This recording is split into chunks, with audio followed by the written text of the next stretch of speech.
ସମ୍ମାନନୀୟ ସଭାପତି ମହୋଦୟ, ପୂଜ୍ୟ ଉପସ୍ଥିତ ଓ ଗୁରୁଜନମାନଙ୍କୁ ମୁଁ ପ୍ରଣାମ ଜଣାଉଛି ଏବଂ ମୋର ସ୍ନେହର ଛୋଟ ବଡ଼ ଭାଇ ଭଉଣୀମାନଙ୍କୁ ମୁଁ ଆଜି ପବିତ୍ର ଦିନର ଶୁଭେଚ୍ଛା ଓ ଶୁଭକାମନା ଜଣାଉଛି।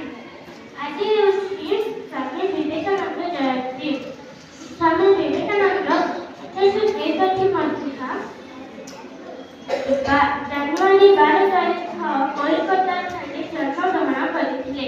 ତାଙ୍କ ପିତାଙ୍କ ନାମ ହେଉଛି ଶ୍ରୀଯୁକ୍ତ ବିଶ୍ୱନାଥ ଦତ୍ତ ଓ ତାଙ୍କ ମାତାଙ୍କ